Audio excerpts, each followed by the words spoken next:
Hey everyone, welcome back to another episode of Nintendo Fanboyz.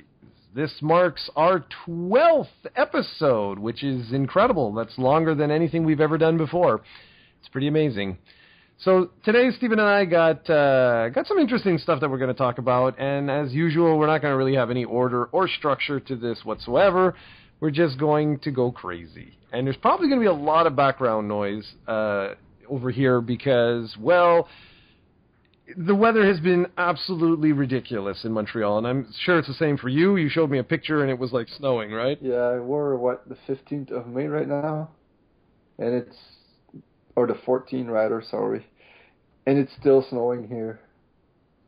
Basically, summer was last week, and now we're back to winter. Yeah, exactly. And in Montreal, our weather is comparable to New York, okay? For those that are listening, it's very, very similar because we're literally like just right beside each other. And anyway, it snowed on Monday, and then Tuesday it was plus 29. And then Wednesday it went down to like 2 degrees. And Thursday, Friday were blistering hot, and today it's like normal. So I don't know what's happening right now with the weather, but I have everything opened up, so there might be some background noise with kids playing and stuff like that. So whatever. Okay, so what have you been up to? Anything new and exciting to report? Really not much. I'm still waiting for you to send me a few things. Apparently Platinum will arrive. You told me that the last podcast we did together, which was a month ago, so I still haven't received it. I'm still waiting for my Dark Ray code, so basically I'm waiting for you to. Oh yeah, you're right about the codes, eh? Ooh, well, yes, you were supposed to send me tons of stuff, but you never do. I know, I'm a monster. It's my life. I'm living with someone like you. I don't know how I put up with you, but... No, but honestly, I haven't played much Nintendo stuff lately. I've played Star Fox, that's about it. A bunch of my playing time has been spent with Severed, Uncharted, and MLB The Show. But besides that, nothing much. You? Me, it's been Pokémon, and Uncharted. Uncharted, I'm starting to slow down. I wanted to platinum that just as an excuse to go and play it. But I think I'm going to be done when I get the the crushing mode done. I'm on chapter 17, I think it is, 17 or 18, and I think that's going to be it for me. Just because right now, and think of this, ladies and gentlemen, I adore Uncharted. I'm like the biggest fanboy in the world. I should never review Uncharted games ever because like I don't see any flaws. I just think it's a masterpiece. But I want to finish off Pokemon Emerald like more than I want to play anything else. So think of that. That's pretty hardcore. Really, really good. Really, really enjoying Pokemon Emerald right now. I haven't played since I last spoke to you. So yeah. I haven't played anything, period, since I last spoke to you. But tomorrow or Monday, I think Monday is going to be more realistic. I'm going to try my hardest to finish it off and see what kind of post-game content it is. I really like the graphical upgrades, man. Like, they did a really good job with that. But I can see how some people would have been disappointed. It's weird that the day-night system isn't in it. Like, I find that very jarring, considering the other game was on the Game Boy Color, and it seems like, in some aspects, more advanced. The other thing that's kind of cool is the... like team battles, I guess you'd call it? Double battles, yeah. Double battles? Okay. That gameplay mechanic is it's not getting old, but holy crap, man. It's like, they were like, ooh, double battles are cool. So every 2 steps, it's like constant double battles everywhere, which is cool. I mean, it's cool in the sense because like 2 Pokemon level up at the exact same time. So I kind of like that. That's kind of neat. And that's that. I mean, I'll have, an in-depth review. I have a review of Pokemon Crystal going up. I don't really want to talk too much about that, but needless to say, I just can't imagine how anything is ever going to top that, because the post-game content, like in terms of the game, this one right now, I think I'm probably enjoying it just as much. Like in terms of the main campaign, the main story, the main whatever. But it's that end game content or post game content was just so damn surprising in Crystal. I can't imagine this one doing something like that. But whatever, we'll see. We'll see what happens. So anyways, all right, let's get this show on the road. So let's start off by continuing what I was just talking about. Let's go ahead and talk a little bit about Pokémon Sun and Moon. Do you want to do the roundup, or do you want me to talk a little bit about what I have first? Yeah, do the roundup, and I'll sign in with my wisdom after. Yeah, okay, perfect. So 3 core elements that were sort of revealed from my perspective. Again, I'm the nooblet. There was an official, real now gameplay trailer where the starters were revealed. There was a North American, and was the European one the same as the North American one? I assume it was. I have no clue. Yeah, because I haven't seen anything. Well, anyways, there was an English trailer, let's say it like that. I'm not entirely sure if it was European or not. And then there was a Japanese trailer, and the last trailer that I just saw was one for, I think it's a magazine or something. Anyway, whatever.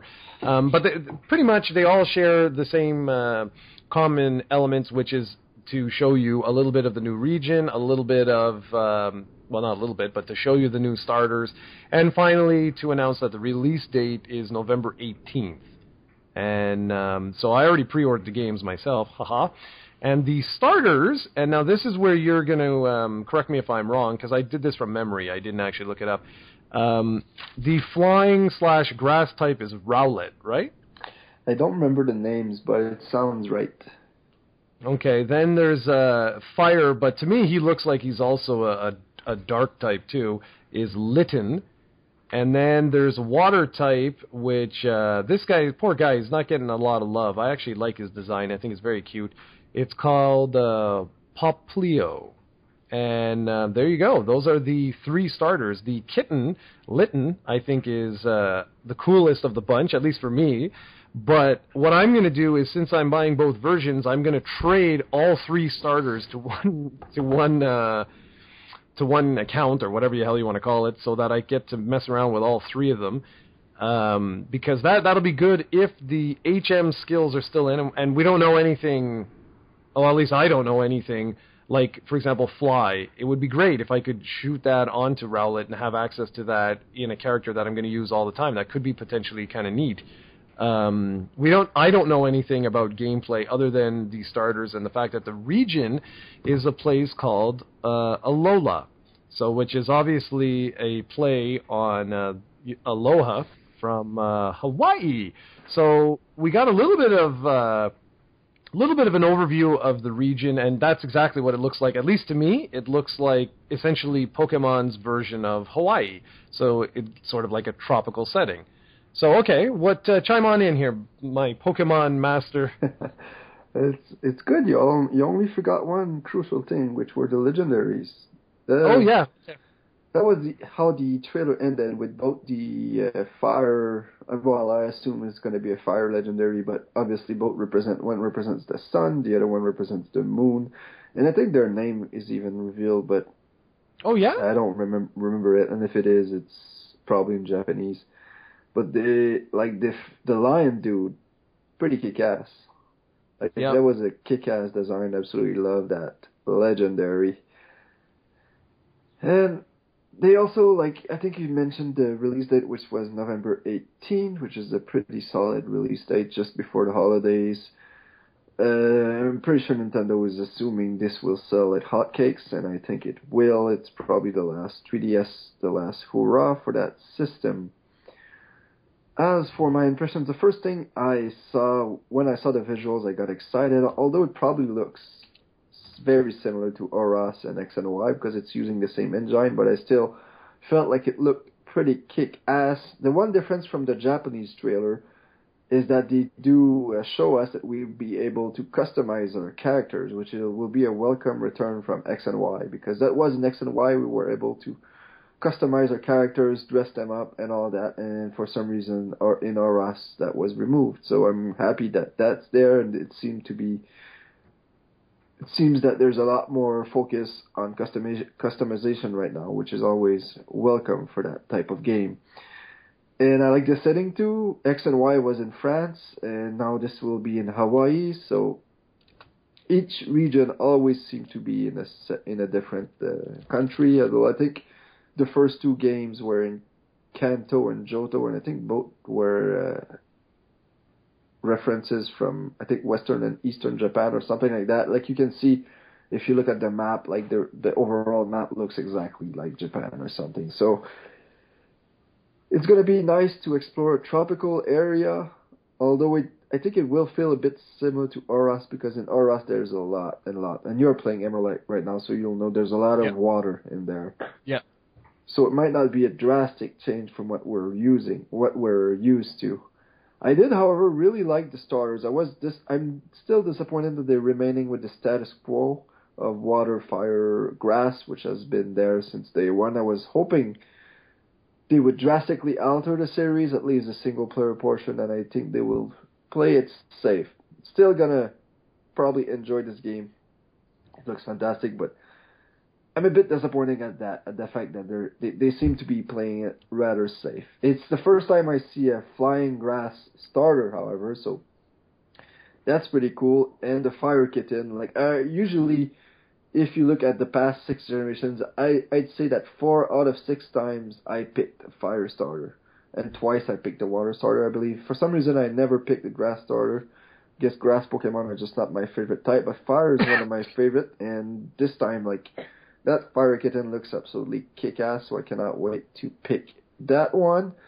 And it's pretty much guaranteed that that's going to be its second typing will be dark at some point, because it looks like a dark type. As for the water type, it looks like some kind of a sea clown or sea puppy or something. Pretty sure it's going to eventually be a water ice Pokemon, because that's what usually those Pokemon are, like Seal and whatnot, all water ice. So that would be my guess on what those Pokemon will turn out. They all have the same abilities that the starters always have. They always have that. I think it's Blaze for the fire type, Torrent for the water type, and I don't remember what the name is for the grass type, but basically the ability is pretty simple. It's the same for all. It basically, once the Pokemon gets to a low point in his HP, his fire attack increases, or his water attack increases, or his grass attack increases, and it's always that ability. The starters always get that ability. It's going to be curious to see what their hitting abilities will be, although that might be only released later on. And that's about it for now as to my impressions. Not much has been showcased besides that. And since there are new Pokemon in this one, I'm pretty sure every month we'll get a new video showcasing 1 or 2 new Pokemon just to keep the hype train going. And it's going to be very, very fun. Yeah, I'm looking forward to it. First Pokemon that... that's new, that's coming out, that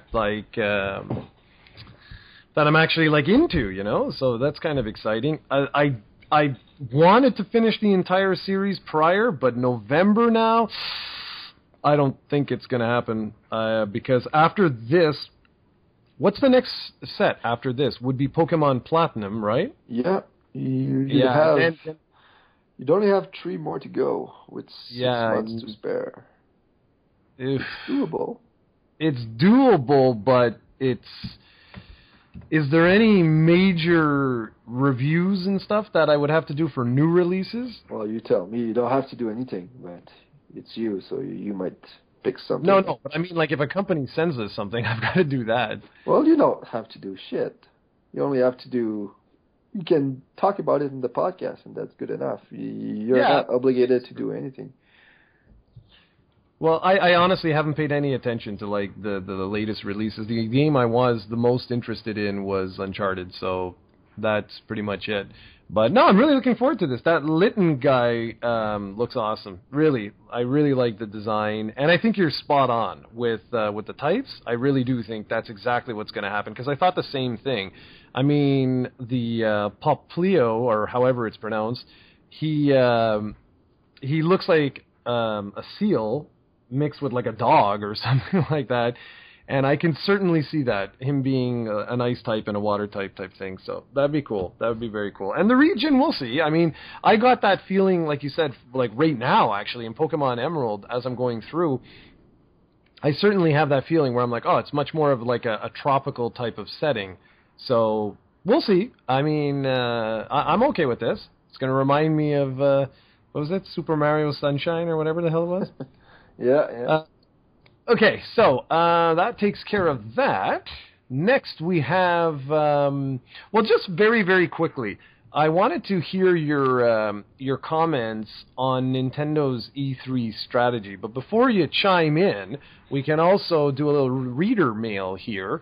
And there's a guy called a Game Manon 2. Oh, I'm getting my usual phone call, and who cares? Leave that in the pack.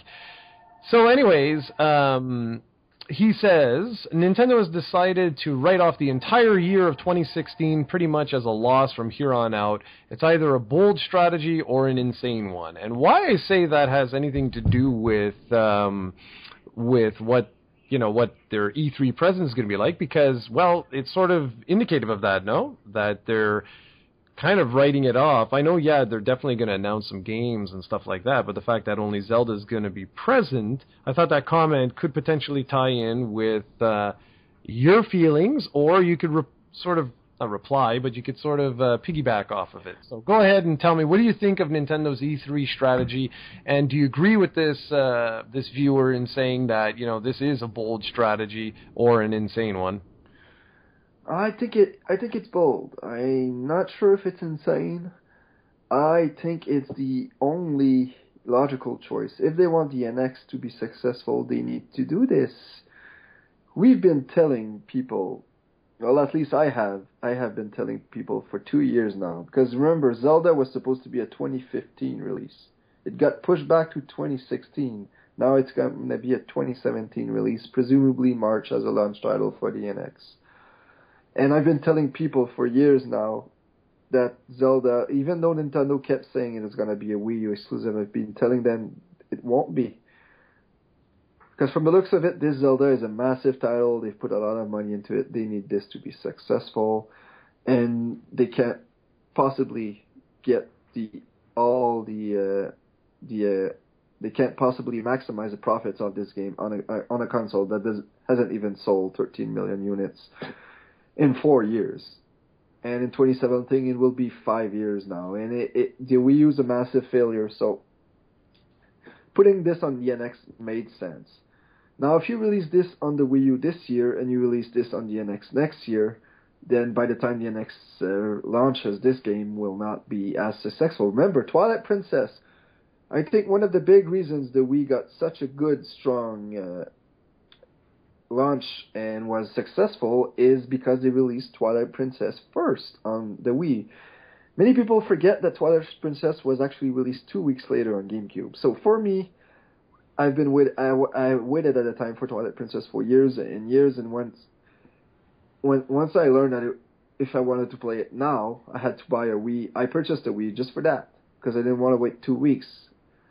Would I have purchased a Wii if it wasn't for that? Maybe. I'm not sure, but that definitely made it so that the Wii was a day one purchase for me. The NX, with this, I'm pretty sure it's going to be a certain similar scenario. Maybe they're going to release Zelda on Wii U exclusively digital, something like that. There's going to be a perk to getting this on the NX first. And that might get a similar scenario to Twilight Princess. So I think this is a very, very smart move. You have to release this on the Wii U just to satisfy the fans that bought a Wii U for this. You have to.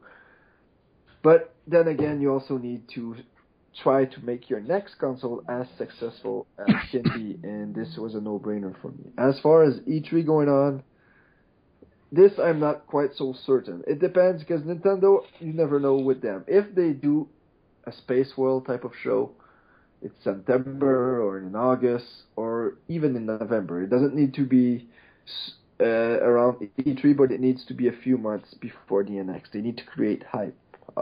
I would prefer it to be in September, but we'll see. This is Nintendo. They might just do a direct, which is not that bad of an idea, but I think they really need to invest into the NX, so they need to bring back Space World, or at least do like Sony and Microsoft and do an event just for that. Make it in September so you get a few months to create hype for the system. Because you have to remember that E3 is on its last legs. Like EA, is it Activision too? There's a few companies who will not even have a booth at E3 this year, so this is something that we'll have to get used to. This is something that is probably going away for good. I know a few years ago we thought it was going to be going away. It had a resurgence. I think now it's done, because with YouTube now, companies are noticing that there's no need no more for the mainstream media. They can just tell the news directly to the fans, whether it's by YouTube or with directs and certain channels and whatnot. But I think E3 is going away, and I think Nintendo decided that since they're going to do their own event, again, I'm assuming they're going to do their own event, there's no need to go at E3 and divide the attention between other games and other consoles, other companies, while you can have your own event and talk exclusively about the NX. That's my thoughts on that. I don't know if you want to chime in, but that's what. No, I think you're absolutely right. I mean, I've been saying this too for a little while, that I think E3 is dead. I mean, there's more and more companies now that do their own things, and it's exactly like you said. Why in the hell would you, like, as a company, why would you want to share, the spotlight? It doesn't make any sense. Like, you can just do your own thing. And so, I mean, I think it's got a few more years left in it, and then that's probably it, because it just doesn't make any sense anymore. And like you said, I mean, you got to figure that we're a small channel. We're a small channel, and we have over 5,000 people that check us out. Now, you imagine some of these larger channels with, hundreds of thousands to millions of subscribers. You could reach a larger audience by just telling that particular channel, hey, we've got some something, some game, some whatever product or whatever coming out, and it's like PewDiePie. If that guy, mentions one thing, like Nintendo goes to him and is like, oh, we've got this new Mario doll coming out, and he showcases it, that would reach more people than E3 could ever hope to. Because there are millions upon millions of people that watch that guy's particular channel. And even at E3, even though it goes all over the world in terms of news outlets and things like that, it's arguable. Would it actually reach millions of people? So that's why I think it's smart. If they do their own event, I think that would be very smart. And I'm hoping that's exactly what they'll do. So, all right, cool. Thank you for that. And speaking of the NX, this has been kind of interesting. And I'm wondering if this is actually indicative of anything, and maybe not. Maybe it is. I don't know. But there's been two big rumors as of late pertaining to the NX. And what's so fascinating with this is that these rumors are coming from people that have been right in the past. Like, they have great track records. But what's so interesting is that they're arguing with each other over the power of the system. And just that, okay, makes me kind of laugh, because Nintendo is always saying that the power is not important. Like, it doesn't matter how strong your console is or whatever. It's about the games that run on it. Are they fun? Do you have a lot of them? Blah, blah, blah. But clearly, to the world, that isn't the case. Because if that were the case, this wouldn't appear on mainstream news outlets, and it is. I got one of these rumors from a mainstream site. That doesn't make any sense, Like, it's like a CNN business type of thing. It makes no sense. And all the information that was in this particular article was wrong. Because they're saying, we're hoping to get more information at E3 in a few weeks. And I'm like, well, you're not, because they've already said that they're not going to do that.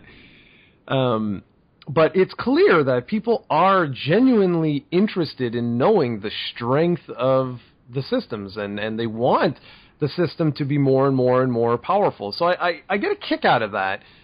Just before I even tell you about the rumors, I really get a kick out of the fact that everyone seems to be so interested in knowing, well, how strong is it? Is it more powerful than PS4? Is it about equal to Xbox One? Is it a little bit stronger than the Vita? You know, like everybody wants to know this, and Nintendo constantly says that it's not important at all. So I get a kick out of that. Well, So anyways, that's Nintendo needs to wake up, because the NX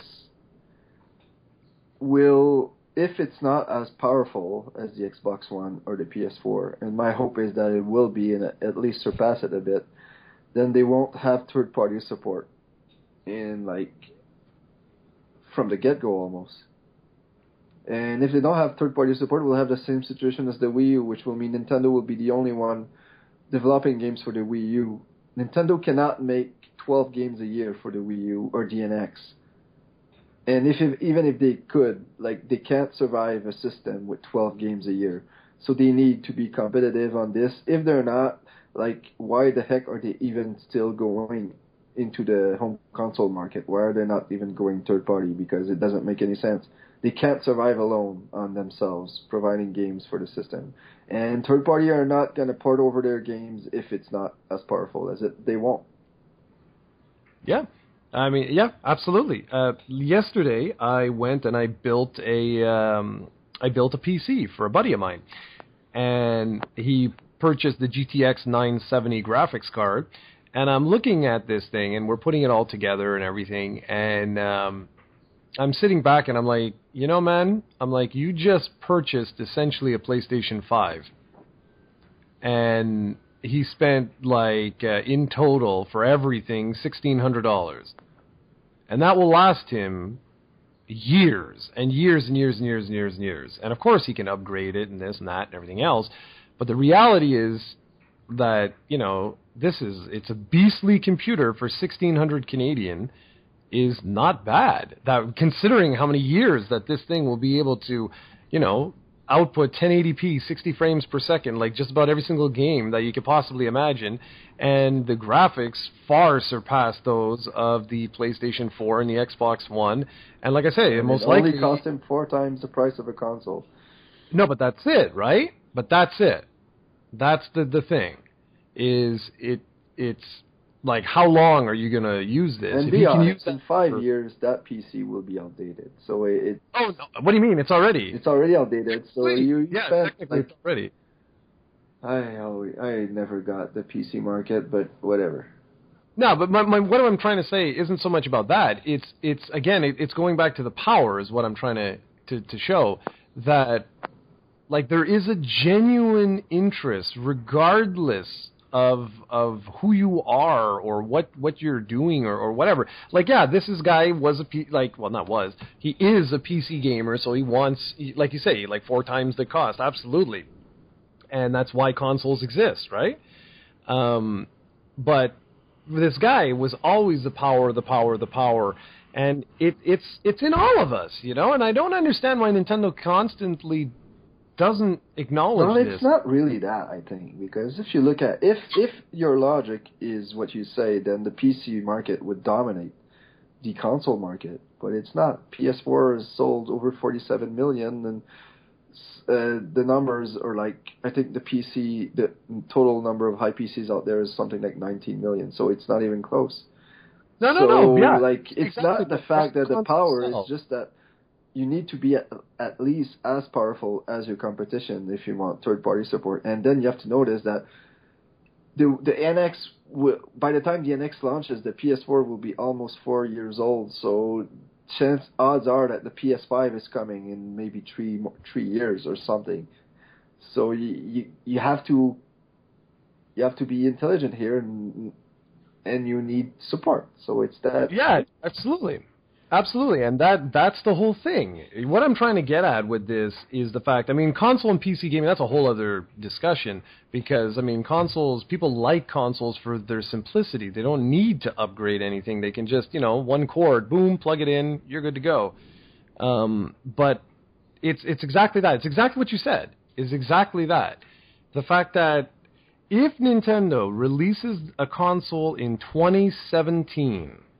that is as powerful as the Xbox One, and that is what one of the rumors suggest. One of the rumors say that it won't be quite as powerful as PS4. It will be pretty much on par with Xbox One. It will not be x86 based, meaning it will not use over-the-counter PC components, but it's going to use custom chipsets. And that's one side, okay? So that's one rumor. And when I read that one, I was like, well, I hope that's not true. Because if that is true, in 2017, they'll have support for a year. Or maybe not even. Like, we don't know, because we don't know what's coming out at E3.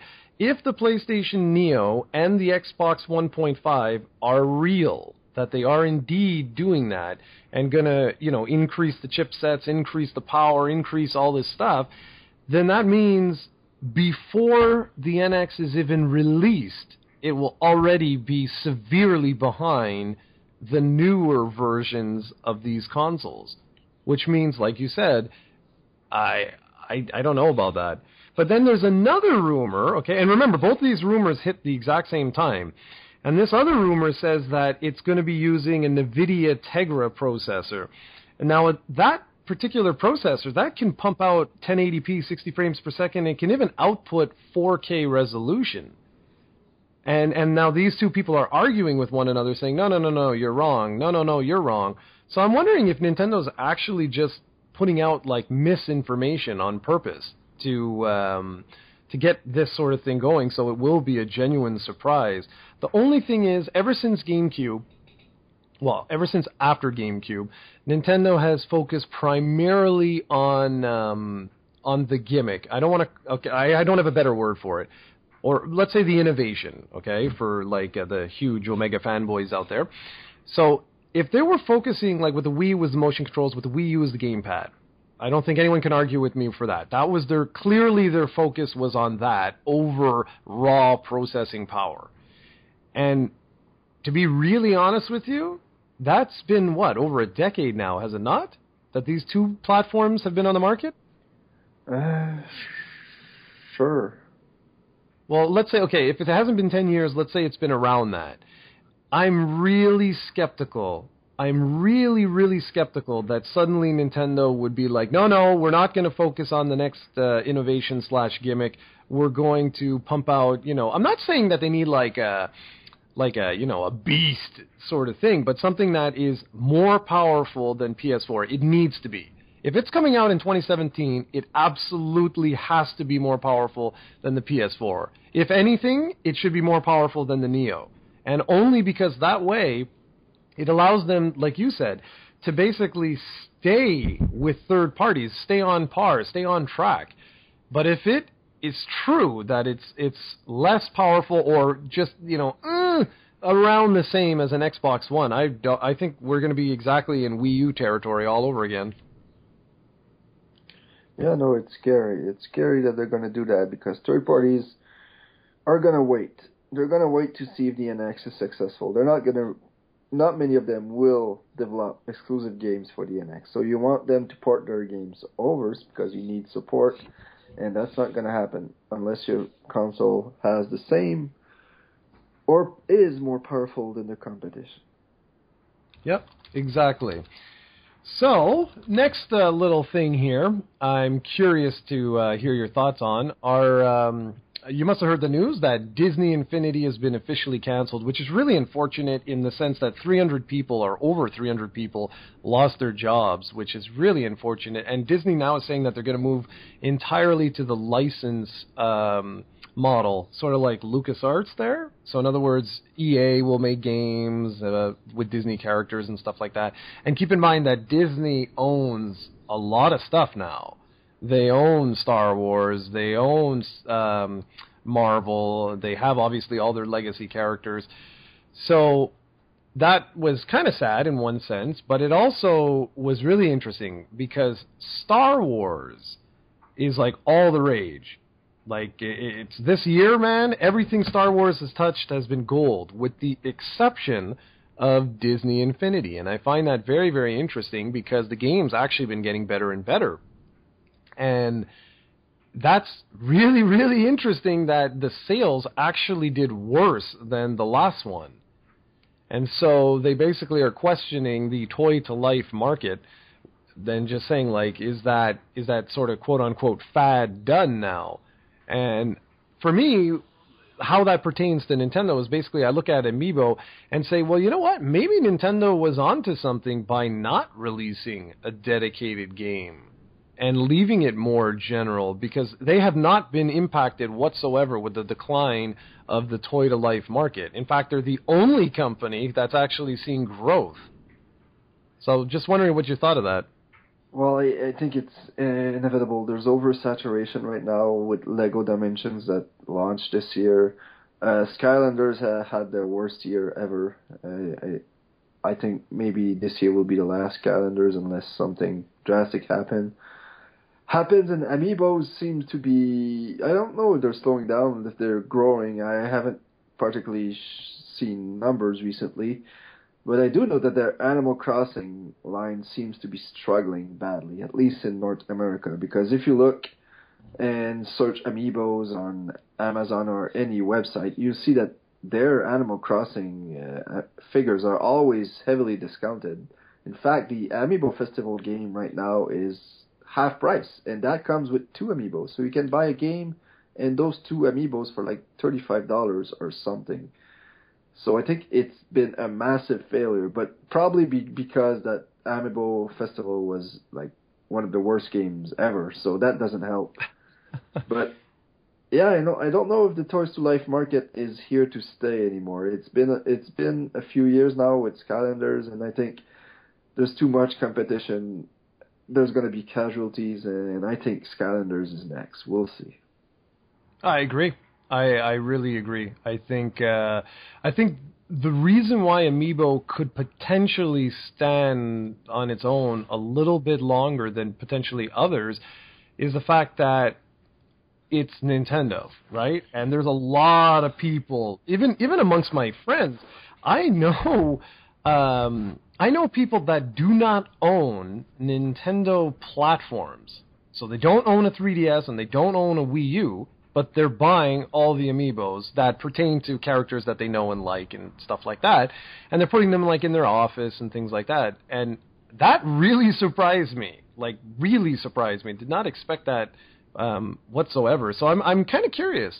Do you have any Amiibo news in general? Really, I haven't been following attention like this. There hasn't been much lately. Like, I don't think there's been a new Amiibo released in a long time. I know that the Kirby line is coming in June, I believe, when Planet RoboCop or Robotop or whatever is released. And Cloud still hasn't been released. So there's Cloud that's missing from the Smash line. There's Corrine. There's Bayonetta. So there's some Amiibos coming. It's just been really, really, really quiet. Well, we'll see. Maybe, hopefully that's not indicative of anything, but we'll see. Okay, so now it is time for the topic of the show, and we'll wrap it up after that. And I basically shut up now and let you explain why we have titled this podcast what we titled it. Well, basically, like I've talked about this, and people might disagree, but I've talked about this when I think the podcast was titled What Nintendo Needs to Do to Make the NX Successful, or something like that.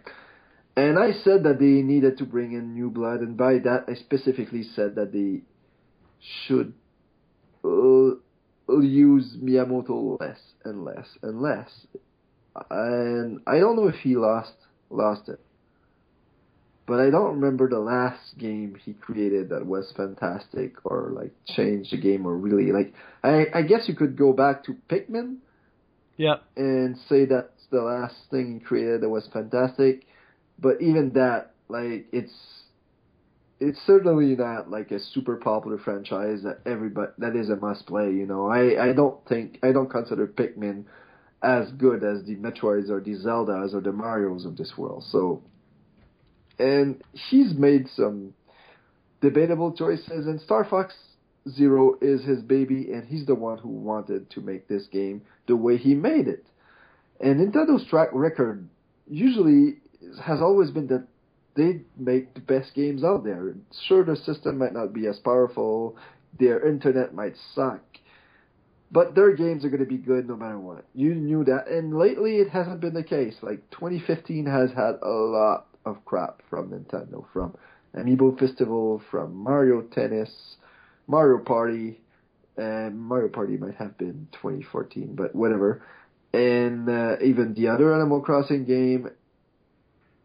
So their games, for some reason, they're not really that as good as there used to be, and that might be because they're rushing them because the Wii U, they need games for the Wii U, whatever the case may be.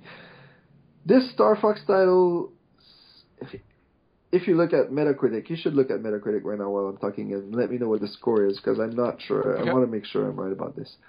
But it's been a mixed bag lately.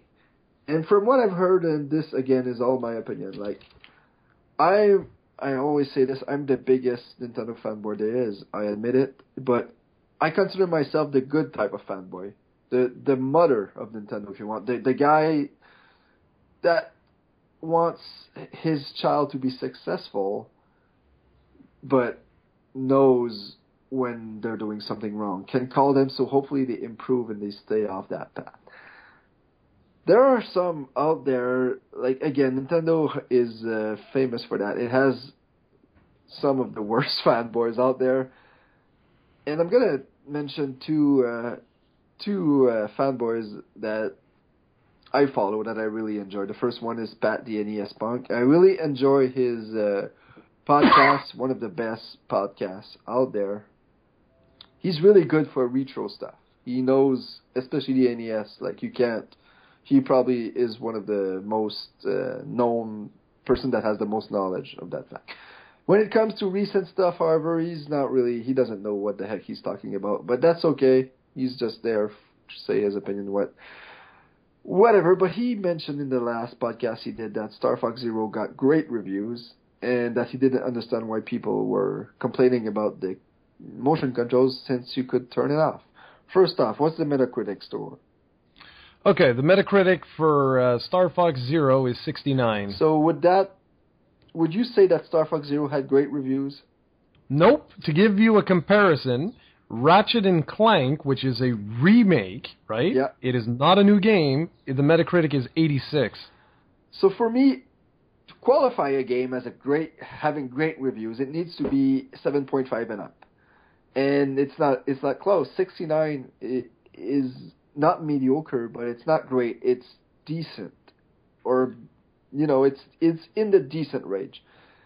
And the other thing that pissed me off about his comment is that he didn't play the game, so he has no clue what he's talking about. But there's this misconception online that you can turn off the motion controls. The truth is you cannot. You can there's two options. There's always on, which means the motion controls are always on, or there's the other one when they're only on in specific scenarios. So you cannot turn them off. I repeat, you cannot turn the motion controls off. And that really, really sucks because this is something I've been telling, I hate playing with obligatory motion controls, especially in games like Star Fox, which have been there since the Super NES days. Like Star Fox 64 is awesome. There's no motion controls. Nobody played this and said, I wish I could play this with motion controls. Nobody. If you want to make a game with motion controls, go ahead. Some people enjoy that kind of stuff. Good on them. But don't make it mandatory. Like, I'm sure that with hours and hours and hours and hours of practice, I could get good at them. Just like if tomorrow I lose my right arm, eventually I could learn to write left-handed. It's just I don't want to. I don't need to. This is stubborn. Nintendo being stubborn. Like, at least with Splatoon, you could turn the motion controls off. You can't with this one. So I was disappointing at that. And, the biggest Star Fox fanboy I know is Tim from the Kind of Funny crew. I don't remember his second name. You should search that. Tim Geddes? Tim Geddes, exactly. Tim Geddes. And he was extremely disappointing by this game. He's the biggest Star Fox fanboy. It's one of his favorite franchise. And he hates that game. And that was extremely telling of me. The other one I want to notice is the Nintendo Life review was, again, Nintendo Life is one of those I really enjoy for their news because they cover Nintendo exclusively, so you always get the news there first as soon as they release. But for the reviews, like, it seems when Nintendo releases a game, automatically it gets a 5 and up. So, for example, they gave Amiibo Festival a 5.0. Like, that game is a 1 at best. And they gave automatically a 5.0 just because, like I said, they have trouble being harsh on Nintendo. And for them, that was extremely harsh. And whatever the case may be, that's good. But the thing is, with Star Fox, again, they said the same thing that they did with Splatoon, that you are better off with the motion controls, and that's BS. I hate it. For me, that's my main problem with Star Fox. I played it for maybe 2 hours, and it's like, I tried, I gave it a chance. You gotta get rid of those controls, man. You just gotta. Like, you need to play with the screen on and the gamepad. So you need to constantly take your eyes off the screen and look at the gamepad and vice versa. And it just doesn't work for me. And this is one of their, like, Star Fox is a high profile franchise for Nintendo, and just seeing them give Star Fox that kind of treatment really pisses me off. And you would have never seen that in the GameCube or Super Nintendo games, since Super Nintendo days. At least I don't think you would. Like, a franchise as important as Star Fox getting a subpar game. Sure, Star Fox Adventure, some people hated it, but it wasn't that bad. It wasn't even a Star Fox game to begin with. But, man, I don't know. I don't know if you want to chime in here. I know you haven't played it, but you probably heard something about it. Yeah, so Tim Geddes, one of the reasons I really like Kind of Funny in general is because they have essentially 2 Sony fanboys and 1 Nintendo fanboy. Like, Tim Geddes really wants Nintendo to succeed. Like, he talks a lot about their next console, and he's a big fan of their franchises. In a lot of ways, he reminds me of myself. Because, like, I was the biggest fanboy you could possibly imagine, and I had a serious falling out with the company during the PlayStation 1 days. That's when I was like, what the F are they doing? Like, I loved Ocarina of Time, Super Mario 64, things like that. But it was like, I couldn't understand why Final Fantasy had left, why Dragon Quest had left, why all this, you know. To me, I looked at this and I was like, well, if this was such a big deal, right? Why, like with the whole CD thing, why didn't Nintendo do it? You know, like, I never got that. I was young, right? So I didn't understand, like, all the business aspects to it and all that stuff. And so anyways, I really enjoy that channel. And it's funny because, like, we're pimping other people, but it doesn't matter. Like, they're really good. They truly are very, very good. And I have a friend who is very similar to Tim as well, and to myself as well in a lot of ways. He's like I was back then. Like, he's still not delusional, but he's like, I don't get it. Like, I just don't get it. Why aren't they doing this? Like, what? But he still supports them. You got to give him credit. He's like you. He buys all their games regardless. And he really hated this Star Fox game. He was like, what the hell? He's like, it's basically another reimagining of, like, Star Fox 64, you know? He's like, it just doesn't make sense. Like, why are they constantly doing it? Why can't they just move the story forward, try something new if you want to try something new, but why force these things? And for me, I can't, like, I really can't comment on that, but I trust his opinion. And when you talked about Miyamoto, though, that's the thing. You see, Miyamoto, there's no question about it. Without him, video games as we know it today would not be the same. They just wouldn't. I don't care what anyone says. Now, there are a lot of Miyamotos out there that never got the real acclaim that they deserved. And those are the guys like Carmack and things like that. People really don't realize just how big of an impact some of these other creators had. Some adventure game creators. first-person shooter creators, things like that, like guys that reinvented these genres or invented the genres, really don't get the necessary credit. And it's a little bit sad, but it's okay. It is what it is. But with Miyamoto, I mean, his impact with just Super Mario Brothers alone changed the landscape of gaming forever. And then to do it again with The Legend of Zelda, it like, really, I can't stress, he deserves all the accolades that are thrown at him. Absolutely. I'm just sad that there are other creators don't get quite as much praise, and maybe it's not at the same level. Maybe that's just me. But the reality is this: for all of these brilliant creators, you can't keep going forever.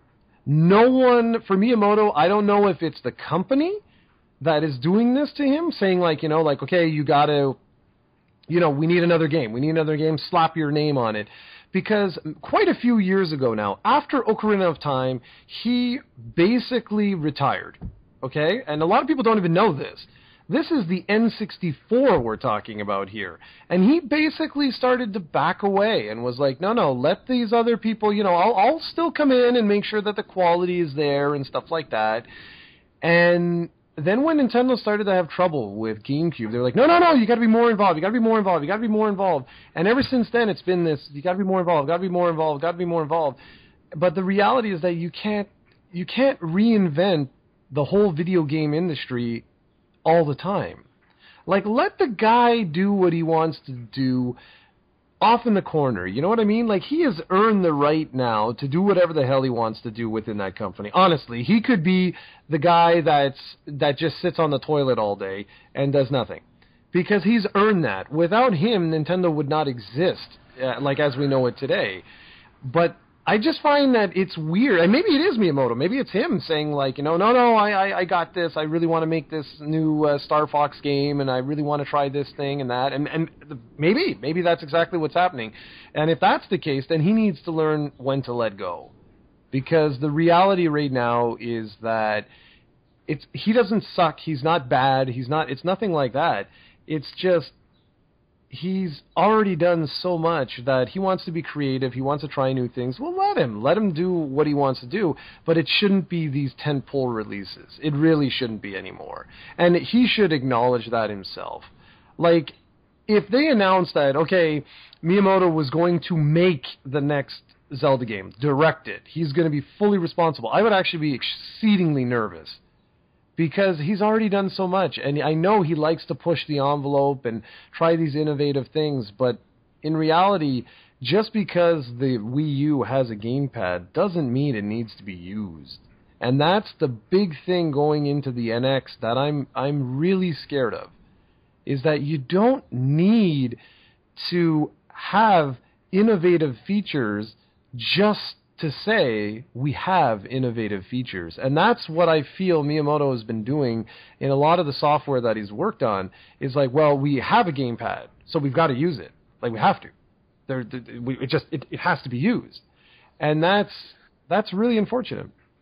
And to be fair, though, I just want to mention real quick that NPD results were in, I think, a few days ago, and Star Fox did sell well, so good on them, good, because I don't want this game particularly to do bad. I just wish we'd have better games from Nintendo, and this has been going on lately.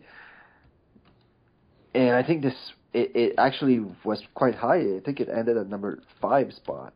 And wow. So, but that's not that surprising, because even though the Wii U has been failing, the games have been selling themselves. So, good on them.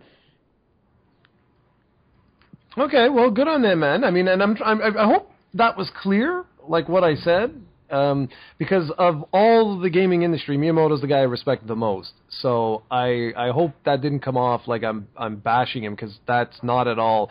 I just think that, like, gaming has evolved and changed and turned into something else, and it's okay if he wants to work on other things, but, like, the expectation that he will make the next Legend of Zelda and change, or the next Super Mario Brothers and change the whole gaming landscape, that's just not fair anymore. So anyways, that's pretty much it, guys, for today. Leave a comment. Let us know. Did you like Star Fox Zero? You're Should I forgetting play something? What? You're forgetting a feature. Oh, yeah. Damn you. God, I looked at the time. I saw an hour and 10 minutes. I'm like, good Lord. All right, fine. Do it your way. All right, so that's true. It's because I closed my my list. So there's one last thing before we sign off, and then since I sort of did a sign off right now, Steven can do the sign off. Yeah, Go ahead and talk about it. We're just missing our blast from the past, which is when we talk about the past Nintendo game, basically. And this week, I'm gonna try to make you guess the game. It's gonna be a fun trivia part. All right.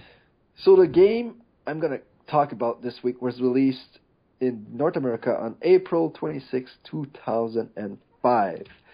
That's a Nintendo DS game, and it's just a few months after the DS launch. And if you remember, the DS had a pretty weak launch, and this is around the time Nintendo launched its Touch generation, and this was one of the first great games released for the DS. It came, if I remember, about on the same week or just about the same week that Yoshi Touch and Go and God of War were released. It's developed and published by Namco. That should give you a pretty big hint right there. So Okay. Namco, early release, and you said it's to do with Touch? Yeah, it's part of the Touch generation. Although it doesn't have it on the box art, it was pretty close.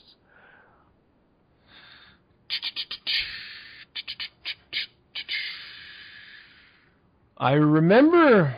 Okay, hold on.